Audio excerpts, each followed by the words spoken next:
Selamat pagi, Bapak Ibu, Saudara yang terkasih dalam Tuhan Yesus Kristus. Atas nama Majelis Jemaat kami mengucapkan selamat datang, selamat berbakti kepada Tuhan. Apabila di antara Bapak Ibu Saudara ada yang baru pertama kali berbakti di GKI Blora ini, kami mohon untuk berdiri sejenak agar jemaat bisa mengenalnya.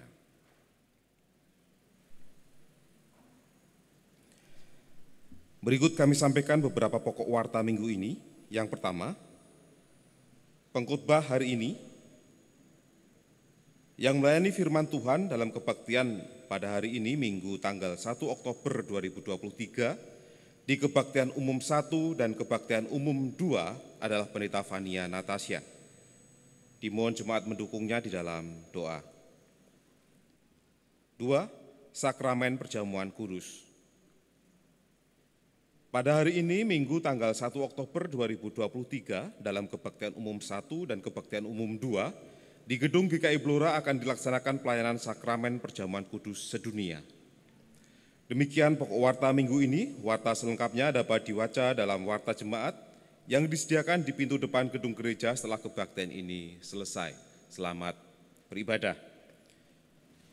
Bapak Ibu Saudara, marilah kita lanjutkan ibadah kita dengan memasuki saat teduh.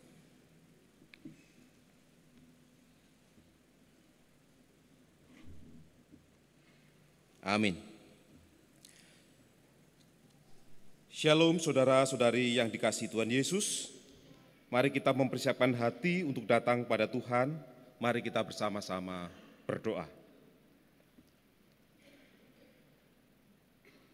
Bapa yang baik, hari ini kami memasuki masa penghayatan bulan keluarga. Sebagai keluarga dalam Kristus tentu kami berjumpa dengan berbagai tantangan dan pergumulan. Namun, Engkau dan kasih-Mu yang terus hadir dalam kehidupan kami. Oleh karena itu, bakti kami saat ini pun kami serahkan dalam pimpinan-Mu. Dalam nama Bapa, Putra, dan Roh Kudus kami berdoa. Amin.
Bersama-sama kita mengaku bahwa pertolongan kita berasal dari Tuhan yang menciptakan langit dan bumi, yang senantiasa setia dan tidak pernah meninggalkan perbuatan tangan.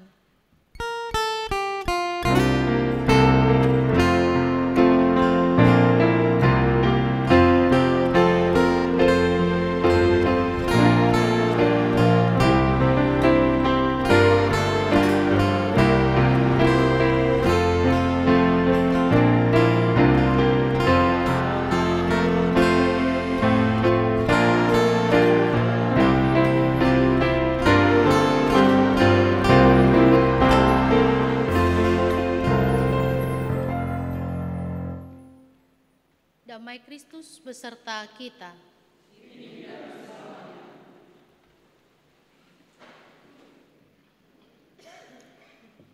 Hari ini kita mengawali bulan keluarga di tahun 2023 dengan tema bertumbuh dalam kebiasaan positif dengan subtema keluarga yang meneladani Kristus. Pada hari ini kita juga akan mengikuti perjamuan kudus sedunia. Bersama dengan semua orang percaya dari segala penjuru bumi, kita menjadi keluarga besar anak-anak Allah. Sebuah pertanyaan bagi kita, sudahkah sebagai sebuah keluarga dalam Tuhan, kita senantiasa hidup di dalam damai, baik terhadap orang-orang di rumah kita maupun orang-orang lain? Marilah kita merenungkannya dan datang kepada Tuhan dalam doa pengakuan dosa. Kita mohon pengampunan Tuhan, jikalau selama ini kita masih sibuk dengan pemenuhan kepentingan sendiri, mengutamakan perasaan kita sendiri, dan untuk semua itu bahkan kita tidak peduli lagi dengan perasaan orang lain.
Menyerahkan hidup pada Allah, imanilah.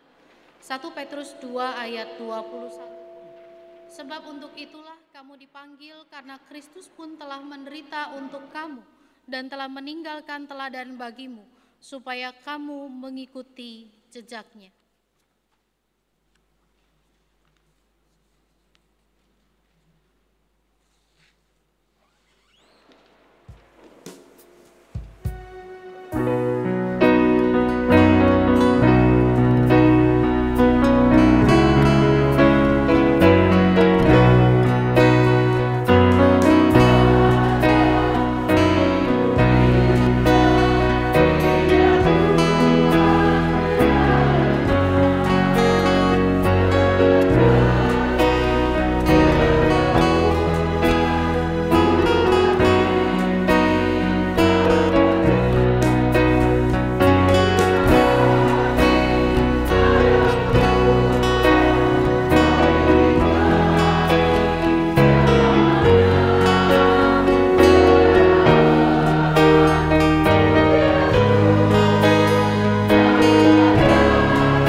sama-sama bersatu di dalam doa.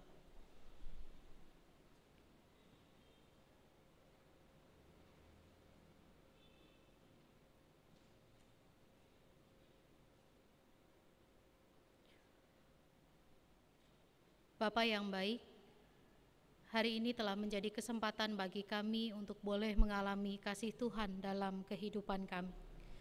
Kami sungguh bersyukur ya Tuhan, karena Engkau terus-menerus memelihara kehidupan kami. Maka biarlah pada kesempatan ini, kami boleh semakin mengerti akan maksud dari keteladanan yang telah Engkau wariskan kepada kami. Apa yang sedang Tuhan percakapkan dalam kehidupan keluarga kami, ketika kami Tuhan pilih dan Tuhan panggil untuk menjadi anak-anak Tuhan yang meneladan karakter Tuhan, karakter Kristus yang memang seharusnya hidup di dalam kami. Ajarlah kami pada saat ini untuk sungguh-sungguh menundukkan diri di hadapan Tuhan, dan kami masuk pada pemberitaan firman Tuhan dengan telinga yang terbuka, dengan hati yang terarah pada suara Tuhan, dengan hidup yang mau diubahkan. Inilah kami anak-anak Tuhan. Di dalam nama Tuhan Yesus Kristus kami berdoa. Amin.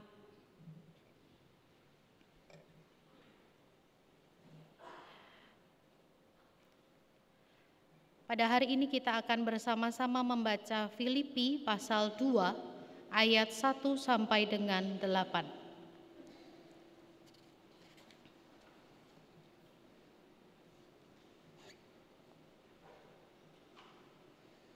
Filipi pasal 2 ayat 1 sampai dengan 8.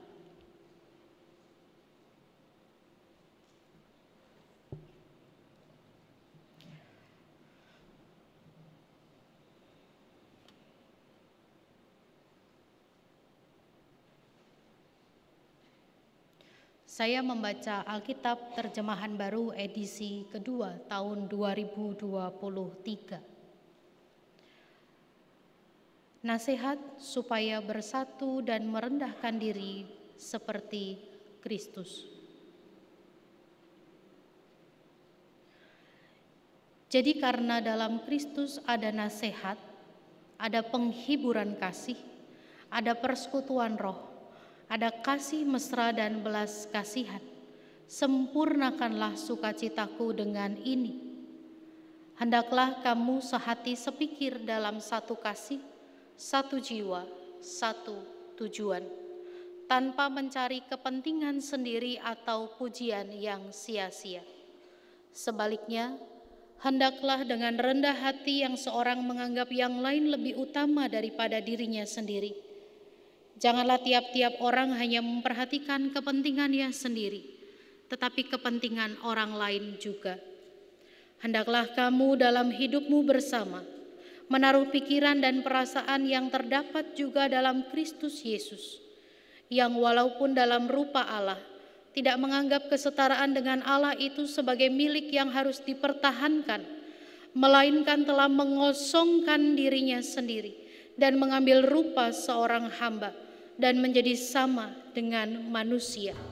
Dalam keadaan sebagai manusia, ia telah merendahkan dirinya dan taat sampai mati, bahkan sampai mati di kayu salib. Demikianlah sabda Tuhan. Berbahagialah setiap orang yang terus membaca, merenungkan, dan melakukan kebenaran firman Tuhan. Haleluya.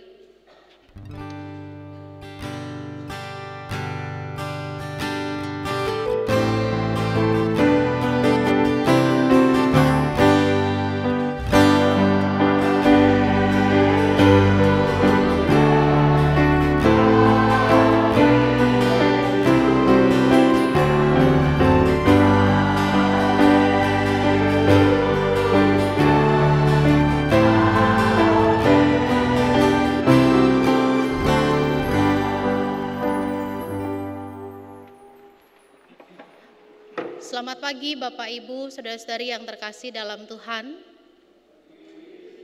Shalom. Hari ini kita mulai memasuki bulan keluarga. Sebagaimana setiap Oktober kita memasuki masa penghayatan hidup berkeluarga. Dimulai dengan perjamuan kudus, ya. Karena pada minggu pertama Oktober biasanya juga dilakukan perjamuan kudus sedunia. Tema dalam bulan keluarga bertumbuh dalam kebiasaan yang positif, atau dalam subtema pada hari ini, keluarga yang meneladan Kristus. Bapak Ibu, saudara-saudari yang terkasih dalam Tuhan, ada satu pepatah dari barat yang berbunyi like father like son. Tentu pepatah ini sudah tidak asing. Like father, like son. Ada yang tahu arti dari pepatah ini?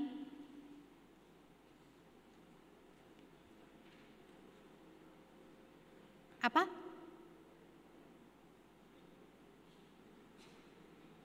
Like father, like son.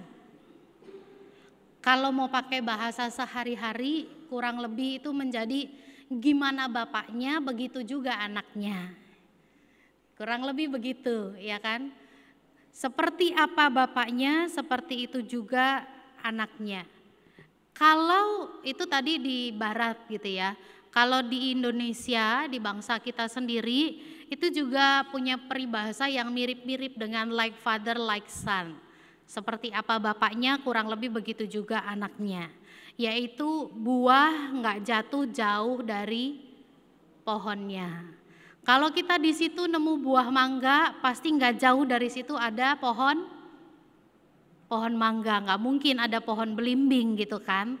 Kalau di situ ada buah mangga yang jatuh, ada durian jatuh gitu kan, pasti di sekitar situ ada pohon durian. Jadi buah nggak jatuh jauh dari pohonnya. Dua pepatah ini sebetulnya mau bilang bahwa adalah sesuatu yang normal kalau seorang anak itu mempunyai sifat yang mirip seperti bapaknya, ya. Seorang anak punya sifat yang mirip dengan orang tuanya. Adalah sesuatu yang wajar ketika seorang anak juga meneladan karakter ayahnya, karakter ibunya, sehingga orang tua dan anak itu punya kecenderungan sifat yang sama. Makanya nggak heran kalau kita di rumah gitu ya, entah papa sama mama mungkin lagi berbeban berat, anaknya tiba-tiba melakukan sesuatu yang kadang membuat kita sedikit gemas gitu kan.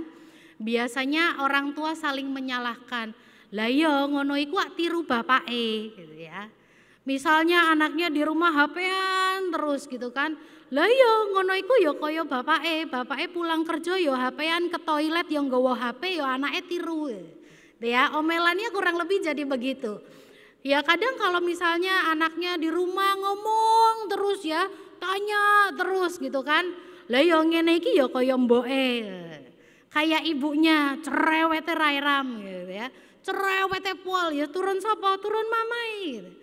Berarti jangan khawatir. Kenapa kita nggak perlu khawatir? Sudah bisa dipastikan itu anak kita, gitu kan? Kayak bapaknya, kayak ibunya, gitu ya. Nah, di sisi lain ada juga pepatah yang mengatakan begini. Anak itu bagaikan sebuah kertas kosong, dan orang tua adalah penulis atau pelukisnya. Sehingga seperti apa jadinya anak itu setelah dewasa nanti adalah peran orang tuanya. Semoga banyak di antara kita yang juga menyadari situasi ini. Menarik ketika dikatakan bahwa relasi orang tua dan anak itu memiliki satu hal yang bisa diwariskan, gitu ya. Entah mewarisi cerewetnya, entah mewarisi hematnya, entah mewarisi bagaimana dia melakukan hal-hal jokes-jokes, bercanda-bercanda dari bapak ke anak gitu ya. Ada hal-hal yang diturunkan atau hal-hal yang diwariskan, atau anak itu belajar dari melihat apa yang di rumah. Jadi ketika orang tua melakukan apapun gitu kan, anak itu pasti akan meneladan, mencontoh apa yang dilakukan oleh orang tuanya. Buah jatuh nggak jauh dari pohonnya. Nah, dalam konteks kekristenan, dalam konteks iman Kristen, dalam konteks hidup bergereja, apakah pepatah di atas berlaku atas diri kita sebagai anak-anak Tuhan? Like Jesus, like us. Seperti Yesus, seperti itulah orang Kristen. Apakah pepatah itu berlaku. Kalau mau jawab berlaku, kok kayaknya kenyataannya enggak gitu ya. Kalau mau jawab enggak, kok kayaknya firman Tuhan bilang iya berlaku gitu kan. Coba baca Yohanes 13 ayat 34 dan 35. Di sana dicatatkan dalam perintah baru, ya saya bacakan yang versi TB2 yang saya yakin tidak jauh berbeda dengan TB1. Aku memberikan perintah baru kepada kamu, yaitu supaya kamu saling mengasihi, sama seperti aku telah mengasihi kamu, demikian pula kamu harus saling mengasihi. Dengan demikian semua orang akan tahu bahwa kamu adalah murid-muridku, jikalau kamu saling mengasihi. Berarti kalau balik ke pertanyaan tadi, apakah dalam konteks iman Kristen pepatah di atas tadi like father like son, buah jatuh tidak jauh dari pohonnya berlaku? Jawabnya harusnya berlaku. Karena Tuhan sendiri yang mengatakan aku memberikan perintah baru. Supaya ketika kita melakukan perintah itu semua orang ada tahu bahwa kita adalah murid-murid Tuhan Yesus. Kita anak-anak Tuhan Yesus. Persoalannya adalah saat ini gereja, orang Kristen sedang berhadapan dengan sebuah permasalahan besar. Apa permasalahan itu? Hilangnya seni mengasihi di antara sesama anak Tuhan. Hilangnya seni mengasihi di antara orang yang percaya pada Yesus Kristus. Saudara-saudara, hari-hari ini di antara kita sulit untuk berbelas kasih terhadap orang lain. Lebih mudah untuk menilai, lebih mudah untuk menghakimi daripada mengasihani dan mengasihi. Keadaan ini akan terus semakin parah di kemudian hari. Kenapa sih kita sulit untuk mengasihi? Kenapa sih seni mengasihi di antara kita itu menjadi hilang? Kenapa kita sulit untuk mengasihi sesama kita? Saya memikirkan ada dua alasannya. Alasan yang pertama adalah di tengah-tengah kita atau kita hidup di tengah-tengah dunia yang sedemikian kompetitif. Begitu cepat berubah. Sebentar punya situasi begini, sesaat kemudian sudah berubah. Bahkan manusia terus-menerus dipaksa untuk memikirkan keadaan diri sendiri dari situasi dunia yang cepat berubah. Kalau kita mau bilang sebentar kita masuk dalam suasana yang baik-baik saja, tapi sesaat kemudian kita dengar berita yang viral, bahwa ada pribadi-pribadi yang mengalami duka cita yang mendalam. Kemudian muncullah status-status WhatsApp dengan lambang pita hitam. Pray for Bawen, gitu kan? Kejadiannya di sana, betul ada rasa empati, betul ada rasa kasihan, betul ada simpati. Tapi sejauh mana kita bisa mengedepankan situasi yang penuh dengan mengasihi? Di tengah arus dunia yang sedemikian kompetitif, yang terus-menerus memaksa kita untuk berubah dengan cepat. Kalau kita tidak memperbaiki diri kita sekarang, 10, 15, 20 tahun kemudian kita digantikan dengan robot. Betul atau betul? Zaman saya SD ya Bapak Ibu, zaman saya sekolah SD, ada iklan yang muncul di layar televisi dan iklan itu membuat kami anak-anak yang diajak bepergian sama orang tua seneng, happy. Karena kami bisa menerapkannya pada setiap pintu tol. Pasti tahu iklannya. Iklan apa? Vitamin hisap, bungkusnya orange. Masih ingat ya? Mereknya Sonsi. Ingat iklan itu? Ketika dalam kondisi lelah nyetir gitu kan. Terus kemudian petugas tolnya ngeluarin vitamin, dihisap sama yang nyupir, dia seger lagi. Besok lagi ketika dia bepergian ketemu petugas yang sama, terus dibilang, sensinya mana gitu kan. Ingat iklan itu? Anak saya sekarang nggak bisa begitu sama petugas pintu tol. Kenapa? Udah nggak ada, kecuali saldo kurang. Saldo kurang silakan masuk pintu tol paling timur gitu kan. Karena cuma di sana satu-satunya ada petugas. Sudah mulai digantikan dengan mesin. Bahkan kita pun juga bukan tangan ketemu tangan. Tapi alat ceblek nyamuk gitu ya. Saya kalau bilang alat ceblek nyamuk, alat panjang tangannya kita untuk masuk pintu tol. Betul kan? Sudah ketemu alat dengan alat. Relasi antara manusia semakin terkikis. Lingkungan kerja kita semakin menekan. Target harus tercapai, kalau nggak tutup target berarti kamu nanti bulan depan double. Kalau bulan depan nggak nyampe, bulan depannya triple. Kalau nggak lagi terus menerus begitu. Kita sedemikian merasa tertekan. Kalau kamu tidak bisa lagi memenuhi target, sudahlah kayaknya sudah harus mengambil kebijakan di perusahaan. Kita ganti dengan mesin. Kayaknya sudah semakin susah. Kalau saya tidak cekatan, maka saya akan digantikan.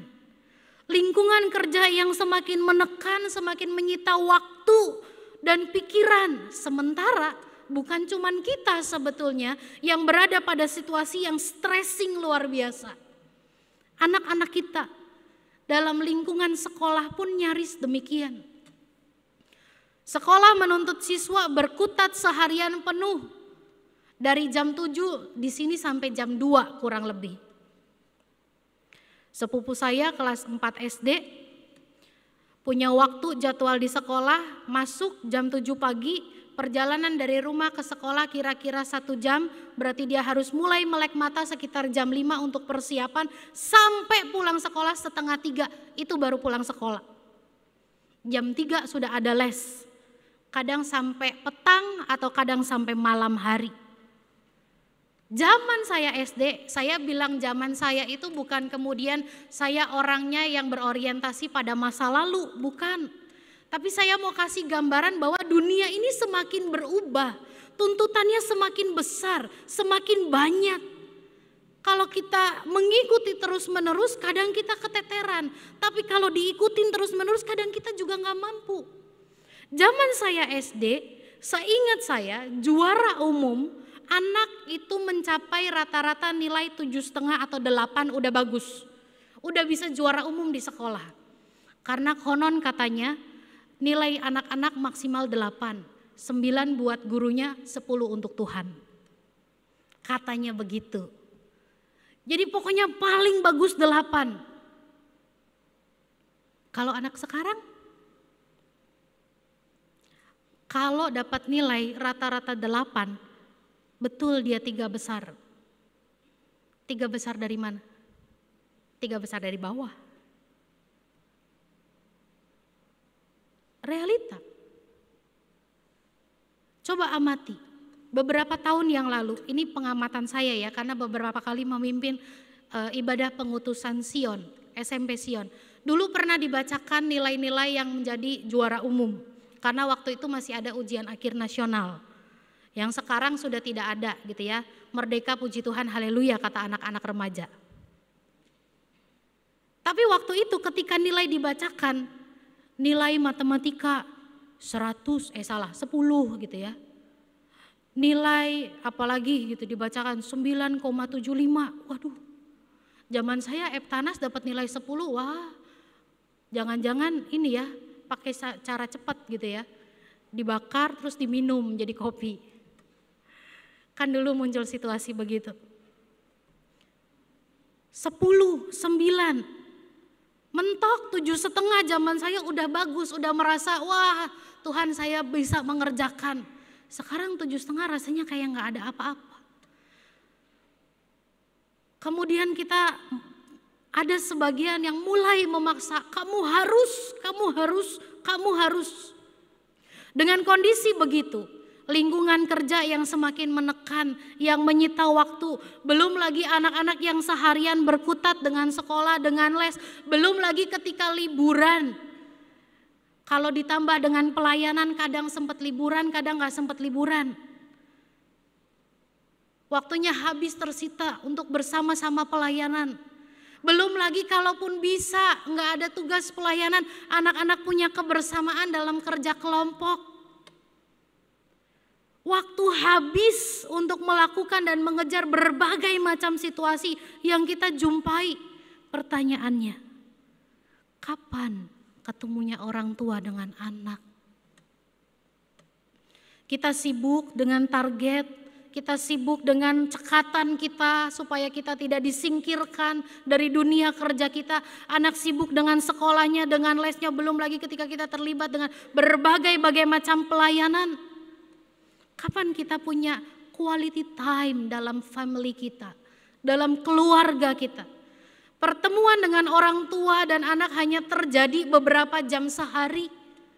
Bahkan kadang situasi dari beberapa jam itu sudah dikuasai dengan emosi yang negatif, dengan perasaan yang capek, perasaan yang lelah. Apa yang terjadi ketika pertemuan itu dikuasai dengan emosi negatif, dengan pikiran yang negatif, dengan kondisi tubuh yang sudah capek dan lelah?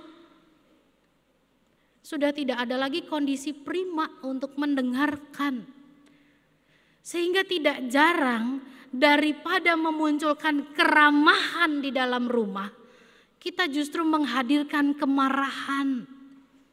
Orang tuanya marah-marah sama anak ketika anaknya pulang gitu ya. Niatnya mungkin mau curhat gitu kan. Ngelihat anaknya lagi sedikit santai, tidak melakukan aktivitas apapun, mungkin ngelihat main HP gitu kan. Orang tua yang sudah posisinya capek, kamu main HP terus dari tadi. Bukannya belajar, bukannya ngerjain tugas sekolah, bukannya ini itu. Kamu gak tahu apa, kamu udah disekolahin begini begitu gitu ya. Makanya kalau dibilangin sama mama dengerin, kalau dibilangin sama papa dengerin. Dasar anak yang saya sensor aja ya. Kadang yang keluar dari kita emosi karena kita sudah capek. Mungkin maksudnya anak, "Ma, aku tuh capek, aku tuh pengen istirahat sebentar aja." Coba capek. Zaman mama dulu sekolah nggak ada coba capek, kerja gini, begini, belajar begini. Semua ditumpahkan ke anak. Karena kita sudah lelah, karena kita sudah kadung capek, karena kita juga sudah terlalu stres dengan tuntutan-tuntutan yang ada pada diri kita. Begitu anaknya mulai sedikit berperilaku menggemaskan gitu ya. Dan anak sekarang kan juga kadang nggak terima dengan situasi yang begitu. Bukan kita doang yang capek, anak kita juga capek. Dengan kondisi yang begitu ketika kita udah ngomong, makanya kalau mama begini giniin, makanya kalau dibilangin begini. Dia berdiri, dia banting HP-nya, dia bilang, makanya mama juga dengerin aku. Emang cuma mama yang capek, aku juga capek. Les ini, les itu. Apalagi kalau itu bukan kemauanku. Aku harus mengerjakan ini, mengerjakan itu. Udah mama aja yang sekolah. Realita. Ketika kita mengeluarkan emosi kita kepada anak, emosi negatif itu akan disambut dengan emosi yang negatif. Posisinya sudah sama-sama lelah. Durasi waktu yang kita berikan untuk keluarga adalah waktu yang sisa dari segala kelelahan kita. Itu yang terjadi kalau kelelahan yang dimunculkan, kalau emosi yang dikedepankan. Ketika kita berjumpa dalam waktu yang singkat, tapi bukan untuk melepas penat. Kita tidak dalam kondisi yang prima. Atau situasi yang kedua yang muncul dalam suasana ini. Yang penting cepat. "Mah, aku ya di sekolah diajakin sama teman-teman aku. Katanya aku gendut." "Oh, kamu gendut ya? Kamu kok gendutan ya? Gini ya." Maksudnya dia tuh minta curhat, pengen didengerin, berharap mamanya, "Ayo nak, nanti kita sama-sama ya." Mamanya malah nyaut, "Makanya jangan makan banyak-banyak. Kurangin makannya, nyemilnya." Kadang kita meresponnya yang penting cepet kita respon. Atau bahkan mungkin situasi ketika kita punya anak balita, ini pengalaman saya gitu ya. Ketika mau minum obat tuh kan susah kadang. Ayo minum obat gitu ya. Kalau saya selalu menegaskan, ayo minum obat. Kalau minum obat nanti obatnya masuk ke tubuh kita sembuh, cepat sembuh. Tapi sebagian orang masih punya prinsip, ayo minum obat. Nanti kalau obatnya diminum, papa ajak beli es krim. Lah dia batuk, minum obat batuk diajak beli es krim. Nggak makin sembuh. Tapi kadang itu cuma diungkapkan supaya cepet. Ndang minum obat, aku wis ditelepon ambek klien. Iya kan? Kita ngomong aja, entah itu nanti anaknya beneran kita kasih es krim apa enggak. Yang penting kita ngucap aja janji palsu. Hati-hati loh, kita memberikan luka pada anak kita. Kita jadi pribadi yang kemudian nanti tidak bisa dipercaya. Ayo cepet siap-siap mandi sekolah minggu ya. Nanti pulang sekolah minggu mama ajak beli es krim. Tapi ternyata pulang sekolah minggu gak diajak beli es krim. Hati-hati loh. Atau mungkin kita menggunakan supaya cepat kita pakai ilmu ancaman. Ayo cepetan. Kalau kamu gak mau nurut tak kunciin loh kamu. Kalau kamu gak mau nurut tak tinggal loh kamu. Kalau kamu gak bisa cepat kamu di sini tak tinggal. Hati-hati. Karena kita sebetulnya tidak dalam kondisi yang prima untuk mendengarkan kebutuhan. Pola hidup yang seperti ini, pola hidup yang penuh dengan tuntutan, di mana terkadang kita ataupun anak kita tidak mendapatkan apa yang seharusnya kita dapatkan. Apa yang seharusnya kita dapatkan? Kasih, perlindungan, perhatian.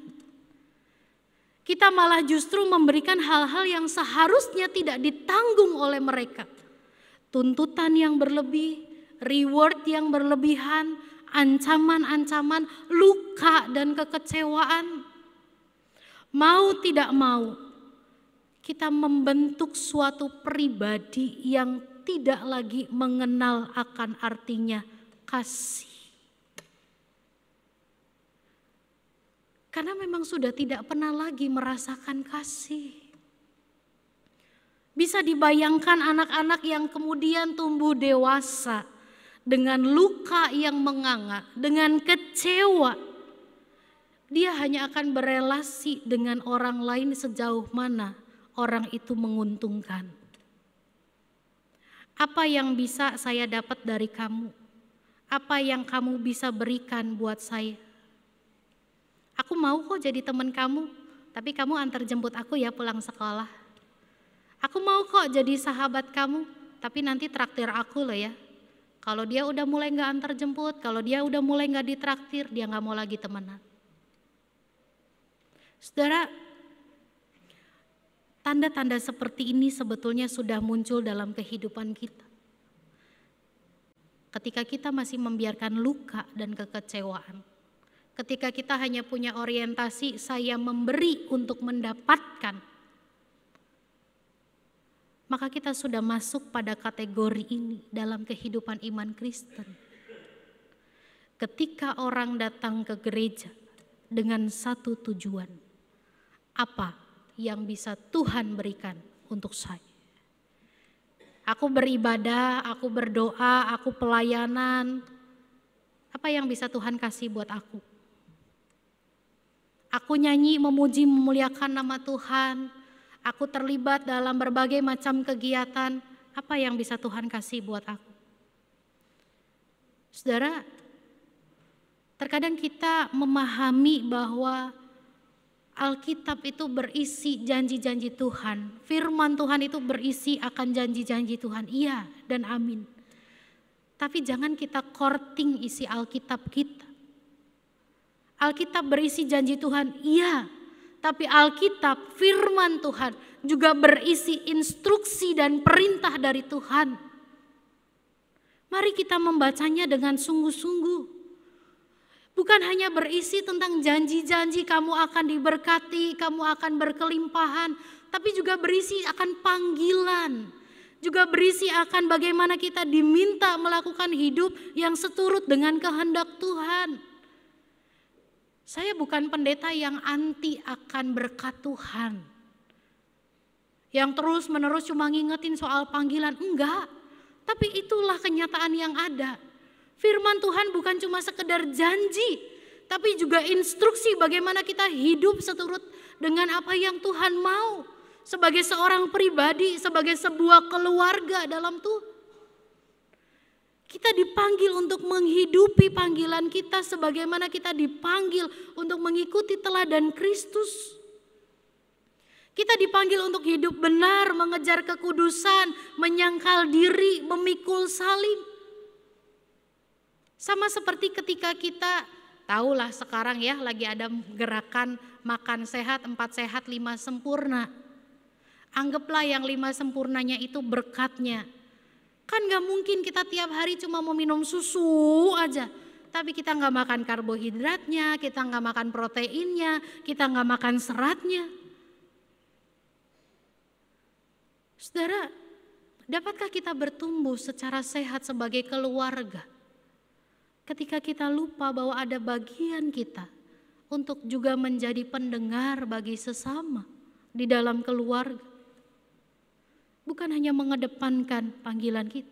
Ini alasan pertama kenapa seni mengasihi mulai terkikis dari kalangan orang percaya. Karena dunia yang semakin cepat dengan berbagai macam tuntutan yang membuat kita merasa saya orang yang paling menderita dalam dunia. Saya orang yang paling tertekan. Pun demikian dengan anak-anak. Saya anak yang paling menderita karena tidak pernah mendapatkan kasih sayang dari orang tua. Saya anak yang paling tidak pernah mendapatkan perhatian dari orang tua. Karena dunia yang semakin cepat yang menuntut kita segera cekatan. Yang kemudian kita menjadi berkonsentrasi pada diri kita sendiri. Dan yang kedua, yang kita sadari kenapa nilai kasih itu mulai berkurang, mulai terkikis. Karena kita sadar, kita tahu betul, kita paham betul. Yang namanya kasih sejati tidak murah. Kasih sejati tidak mudah. Harganya mahal, sulit untuk melakukannya. Bahkan itu menuntut perwujudan nyata, bukan cuma perkataan. Memang sebenarnya apa sih yang Tuhan Yesus lakukan? Kalau kita baca bagian kita pada hari ini, yang juga menjadi bahan dari LPPS Filipi 2 ayat 1 sampai dengan 8 yang tadi kita baca. Rasul Paulus memberikan kesaksian, Yesus tidak menganggap kesetaraan dengan Allah itu sebagai milik yang harus dipertahankan. Melainkan dia mengosongkan dirinya. Dia melepaskan itu. Dia mengambil rupa seorang hamba. Dia menjadi sama dengan manusia. Yesus mengambil jalan pengosongan diri untuk jadi sama dengan manusia, agar manusia dekat dengan dia. Dia melepaskan keistimewaannya. Dia mengosongkan dirinya. Dia mengambil rupa seorang hamba. Saudara, bagaimana dengan kehidupan kita? Ada satu kalimat indah yang pernah diungkapkan oleh seorang Bunyan atau John Bunyan. Dia menulis sebuah buku yang berjudul Pilgrim Progress. Kata-katanya, kita belum menjalani apa artinya hidup kalau kita belum pernah memberi kepada orang yang tidak bisa membalas kita. Kita belum menjalani apa artinya hidup kalau kita belum pernah memberi kepada orang yang tidak bisa membalas kita. Saya memberi, kemudian saya mendapatkan, itu gampang. Ada teman kita lagi curhat gitu ya. Guys, bisa ketemuan enggak? Bisa, di mana? Kenapa gitu ya. Kalau udah deket mah ngomong kenapa tuh nggak apa-apa gitu ya. Tapi kalau masih asing satu sama lain ngomong kenapa pasti nggak dijawab. Guys, mau curhat nih, ketemuan yuk, kopi darat yuk. Di mana? Kafe, di mana? Angkringan. Ayo, hujan deras karena dia teman berangkat. Curhat, nangis-nangis, kita pegang tangannya. Ya, sabar ya. Kita kasih tisu, bersabar ya. Kamu gak sendirian, kamu ada temennya gitu kan. Tapi begitu kita yang lagi dalam kondisi begitu, guys, galau nih, butuh teman curhat. Dia ngerespon, bersama dalam doa ya, kasih emotikon. Iya kalau beneran didoain, kalau cuma digituin, kadang nggak cuma diketik, cuma bilang guys lagi galau nih, terus dikasih gambar jempol. Dia nangis-nangis, hujan-hujan saya berangkat ke rumahnya. Saya nangis bikin peta di bantal, dia nggak datang-datang. Cuman bilang bersama dalam doa. Dia butuh pinjem duit, saya kasih, saya pinjemin. Saya butuh nggak dibalikin. Sakitnya tuh di sini. Kita memberi, tapi kita nggak mendapat. Saudara-saudara, Bunyan mengatakan kita belum menjalani apa artinya hidup kalau kita belum pernah memberi pada orang yang tidak bisa membalas kita kembali. Karena kalau kita memberi kemudian kita mendapat kembali, itu namanya bukan memberi kalau kata Bunyan. Kalau kita memberi, kita mendapat kembali, itu namanya bukan sacrifice, itu bukan giving, itu bukan memberi dengan ketulusan. Kalau kita memberi dan mendapat kembali, itu namanya tukar kado. Itu kata Bunyan. Ya karena kalau tukar kado kita kasih pasti kita dapat kan. Saudara, ingat perumpamaan yang Tuhan Yesus ajarkan tentang seorang Samaria yang baik hati. Dia gak kenal siapa itu orang. Dia gak tahu orang itu kayak gimana. Tapi dia melakukan sacrifice. Dia melakukan giving sama orang itu. Kalau saudara-saudara baca Lukas 10 ayat 33 sampai dengan 35. Ada banyak hal yang sudah dilakukan. Yang pertama, orang Samaria itu membalut. Yang artinya orang Samaria itu mengeluarkan kain yang mungkin itu barang dagangannya mau dia bawa. Yang mungkin itu bekal perjalanannya tapi dia pakai untuk membalut. Bukan cuma itu, dia menyirami dengan minyak dan anggur. Dia gak pengen luka-luka orang itu dilaletin sedemikian lama. Dia menaikkan orang itu ke keledai tunggangannya. Yang artinya dia lakukan sendiri, dia berjalan sendiri, dia bawa ke penginapan. Sudah cukup? Belum. Kalau saudara baca lagi di sana dikatakan dia menyerahkan 2 dinar kepada pemilik penginapan. Sampai di situ selesai? Enggak. Dan dia bilang sama pemilik penginapan, kalau nanti orang itu perlu dirawat, rawatlah.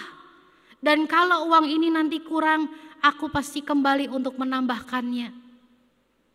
Dan tidak ada dalam perumpamaan Yesus, orang Samaria itu mengeluarkan sticky notes untuk kemudian ditulis, "Dear korban yang ada di tengah jalan, aku yang sudah menolong kamu, nanti kita tukar nota ya." Enggak ada. Dia lakukan semuanya itu. Dia berikan. Saudara-saudara, inilah motivasi Yesus lahir menjadi manusia. Karena kasihnya yang besar, yang tidak ingin setiap pribadi mengalami kebinasaan. Oleh karena itu dia rela melepaskan hak istimewanya. Dia mengosongkan dirinya untuk menjadi hamba.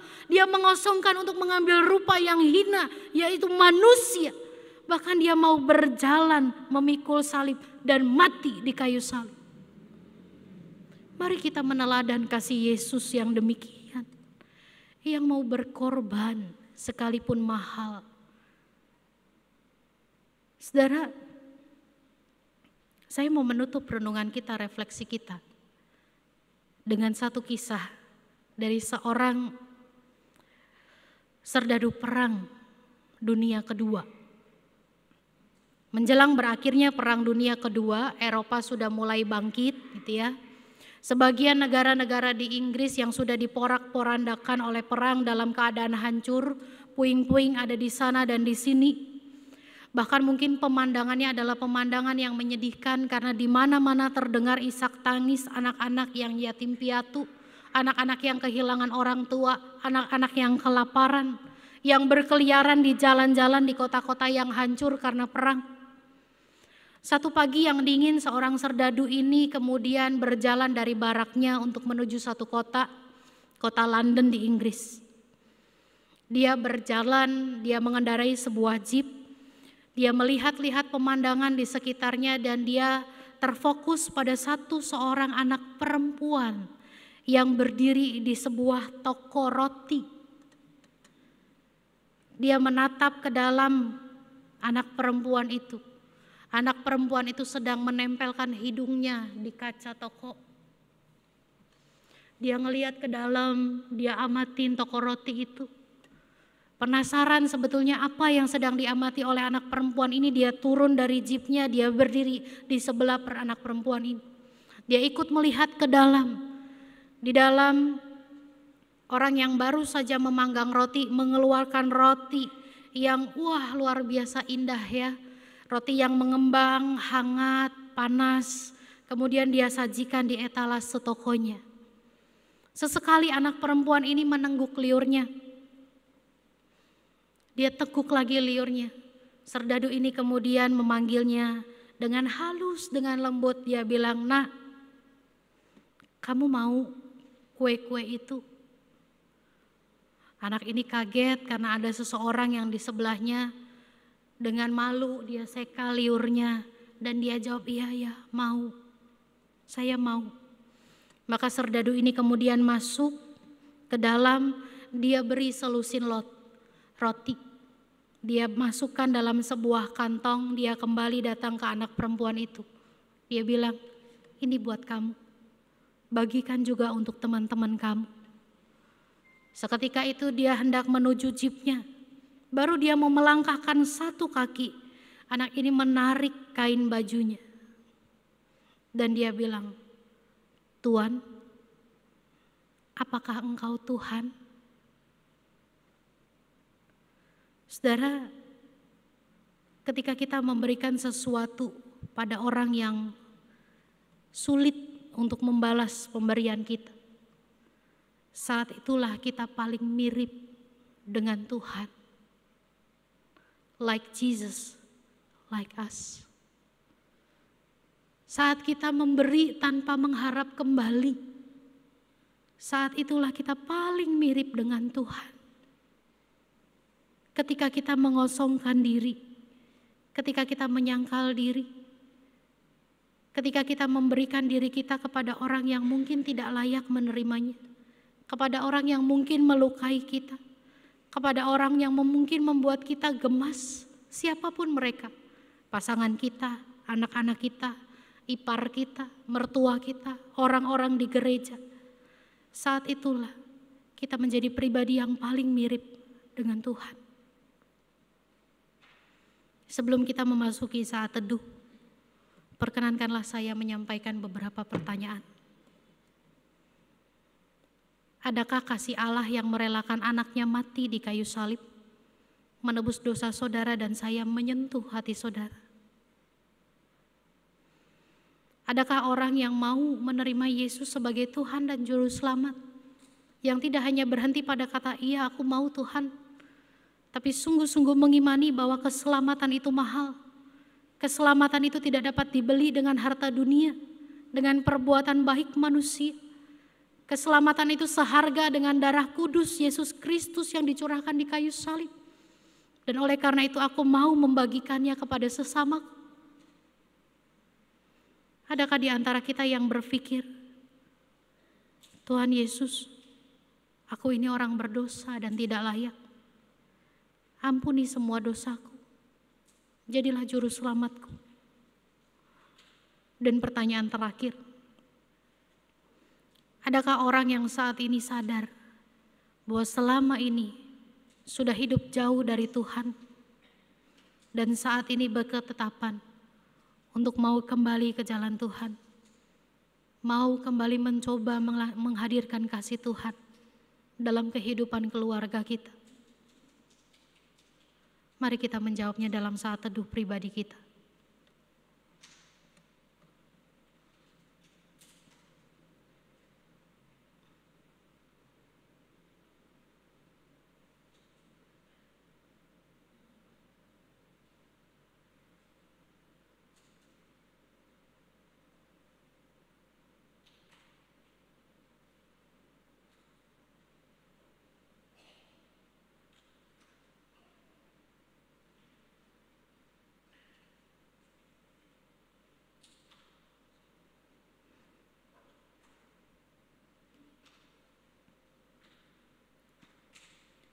Amin.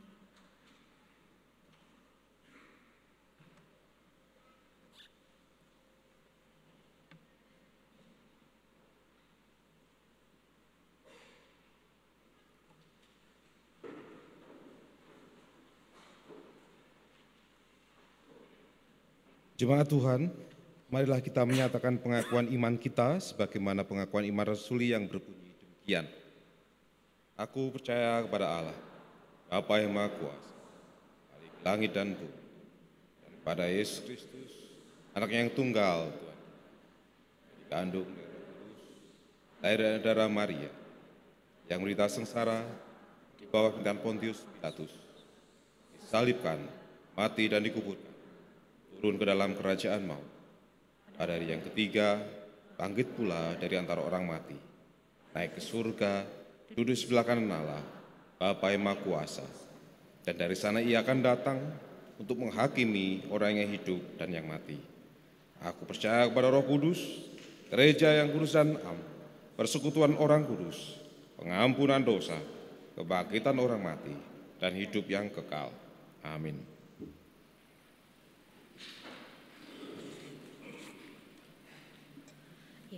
Bapak, Ibu, Saudara-saudari yang dikasihi Tuhan, pada saat ini sebelum kita bersama-sama memasuki doa syafaat, kami Majelis Jemaat GKI Blora akan menyerahkan piagam apresiasi jabatan penatua kepada dua rekan kami yang sudah selesai dan mengakhiri jabatannya sebagai penatua GKI Blora, karena mereka berdua sudah menjalani 2 kali atau 2 masa periode sebagai penatua GKI Blora. Kepada penatua Lili dan penatua Eko diharap untuk ke depan, dan juga kepada penatua Anggun untuk menyerahkan piagam apresiasi jabatan penatua.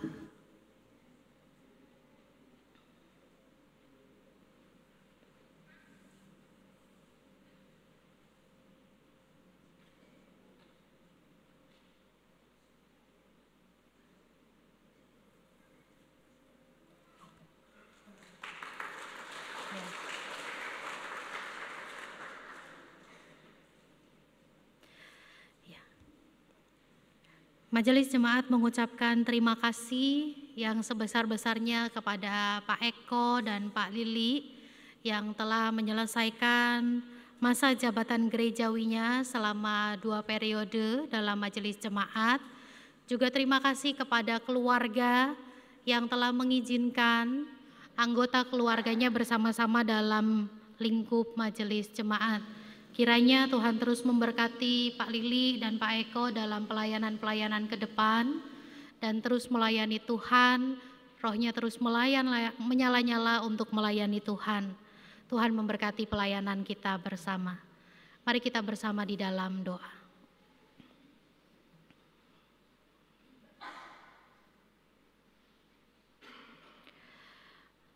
Bapa yang baik, kami bersatu hati pada saat ini sebagai keluarga-keluarga Allah, di tengah berbagai macam panggilan kami, di tengah berbagai situasi yang kami jumpai. ketika kami berhadapan dengan tantangan dan pergumulan zaman. Tuhan yang memanggil kami, Tuhan yang mengikat kami dalam kasih kekeluargaan. Maka biarlah panggilan dan ikatan ini boleh terus bertambah erat dalam kasih dan pertolongan Tuhan. Ketika kami hadir dalam suka, duka, dan luka, biarlah Tuhan juga Sang Cinta yang boleh hadir dalam keluarga kami, yang merekatkan kami satu persatu dengan segala pergumulan yang kami hadapi. Kami berdoa untuk pergumulan gerejamu di tempat ini, untuk kebutuhan penambahan jumlah anggota majelis jemaat, untuk kebutuhan dari kelengkapan badan pelayan jemaat, kiranya Tuhan juga boleh menolong. Kami juga berdoa untuk ruang lingkup Klasi Semarang Timur, Sinode Wilayah GKI, Sinode Wilayah Jawa Tengah, dan Sinode GKI. Kiranya dalam ruang lingkup yang lebih luas lagi, segala upaya dan keputusan yang boleh kami sama-sama putuskan dari lingkup jemaat sampai lingkup sinodal, boleh bersama-sama mencari dan mengedepankan hikmat dan pertolongan Tuhan. Biarlah kami terus melanjutkan kehidupan ini dengan kehidupan yang semakin berkenan pada kemuliaan Tuhan. Kami menerapkan kasih dalam kehidupan bersama kami, sebagaimana kasih Tuhan yang telah diteladankan. Kami melepaskan diri, kami mengosongkan diri, karena biarlah Tuhan yang bertahta dalam kehidupan kami, pribadi lepas pribadi. Tuhan, pimpinlah anak-anak-Mu untuk melanjutkan kehidupan, dan pada waktunya nanti ketika kami bersama-sama menyambut tubuh dan darah Kristus yang boleh kami nikmati dalam perjamuan kudus, kiranya melalui perjamuan kudus kami diingatkan bahwa kami pribadi yang dipanggil merasakan dan membagikan kasih Tuhan pada sekitar kami. Dalam nama Tuhan Yesus Kristus kami berdoa. Amin.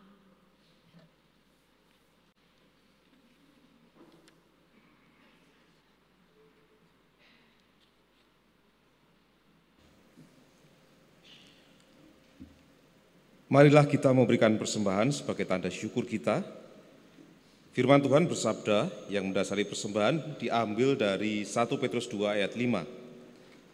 Dan biarlah kamu juga dipergunakan sebagai batu hidup untuk pembangunan suatu rumah rohani bagi suatu imamat kudus, untuk mempersembahkan persembahan rohani yang karena Yesus Kristus berkenan kepada Allah.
kita bawa persembahan kita di dalam doa.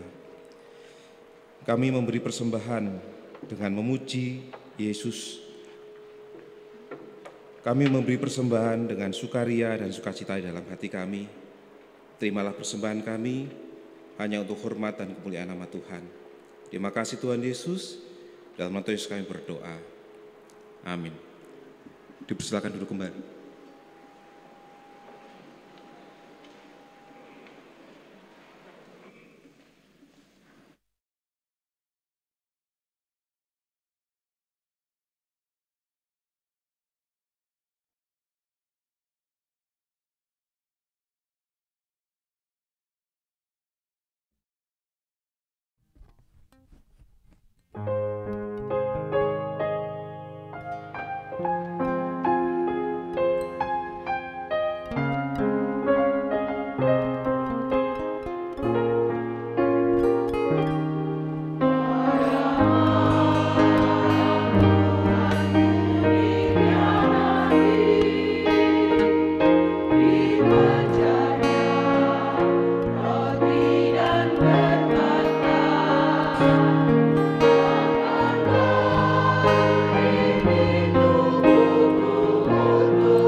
Apa yang kuperintahkan kepadamu pada hari ini haruslah engkau perintahkan, haruslah engkau perhatikan, haruslah engkau mengajarkannya berulang-ulang kepada anak-anakmu. Maka biarlah kita menjadi makin serupa pada Yesus Tuhan kita.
Arahkanlah hatimu kepada Tuhan.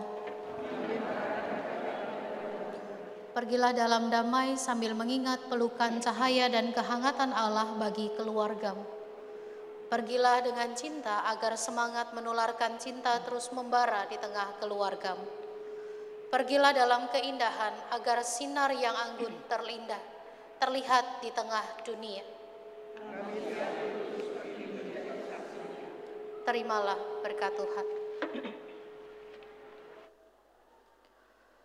Tuhan memelihara saudara dengan berkat-Nya dan menuntun saudara dengan kuasa Roh-Nya yang kudus, kini dan selama-lamanya. Amin.